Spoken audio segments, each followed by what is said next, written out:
Reses anggota DPRD memang wajib dilakukan oleh anggota DPRD dalam 4 bulan sekali. Reses tersebut dalam rangka menyerap aspirasi dan bertatap muka langsung dengan masyarakat. Hal ini sudah menjadi kewajiban setiap anggota DPRD dalam mempertanggungjawabkan apa yang sudah mereka kerjakan selama mereka duduk di DPRD.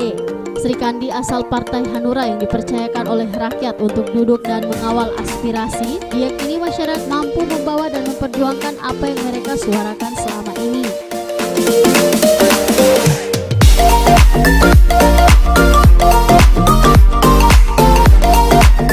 Sementara itu aspirasi yang masuk pada reses tersebut yakni basis data terpadu, pengurusan BKN, infrastruktur dan lain sebagainya. Yang menonjol di reses kali ini yakni masalah pengurusan BKN. Menurut warga, pengurusan BKN belum mampu mengelola dana yang masuk melalui kelurahan. Sekaligus sudah ada wacana yang mana ini tahun akan dibuat tapi dengan keadaan waktu maka ini tidak dilaksanakan karena kami berpikir bahwa BKN ini tidak mampu. Salah satu kami juga ini mantan dari BKN. Kami tahu aturan main di BKM itu. Nah, kami juga sudah tanyakan Pak Ayah, Ayah tahu ini, dan saya itu tahu Pak Ayah. Ayah tahu ini pengurusan BKM, iya. Sekarang saya tanya, ada berapa ini pengurus BKM?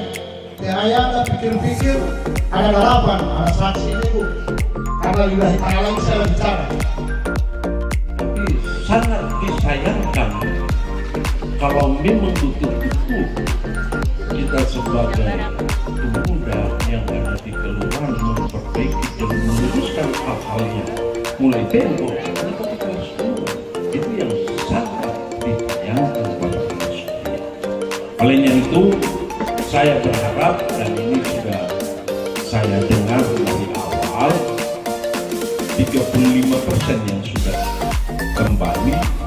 Saya tanyakan sama BKN, kembali ayah itu apa? Jalan melingkar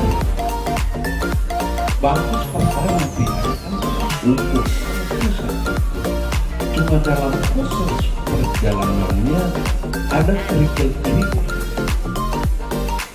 ada kerikil tidak terlalu besar juga itu kerikil dan itu sudah didengar oleh orang-orang yang berkaitan dengan perpustakaan.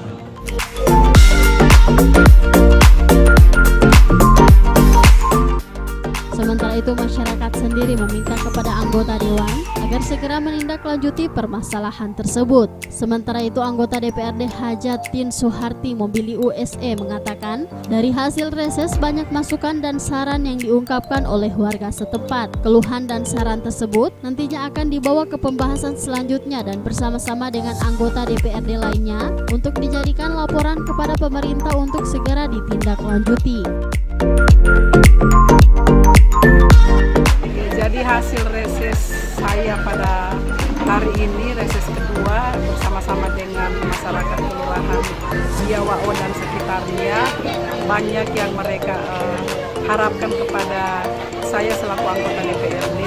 Yang pertama tentunya di seputaran basis data terpadu, karena mereka menganggap bahwa mereka adalah si penerima hak manfaat, tetapi mereka belum menerima.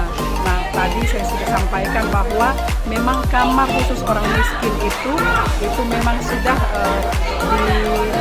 sedemikian rupa datanya itu memang dari Kementerian Sosial, dari pusat, dan kemudian tentunya juga regulasinya mengatur terkait dengan siapa yang mendapatkan bantuan entah PKH, BPNT dan lain sebagainya.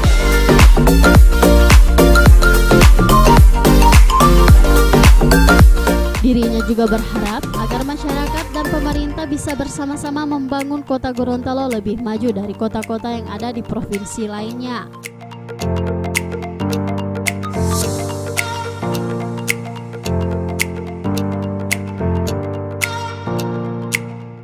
Tim Liputan Advertorial Mimosa TV.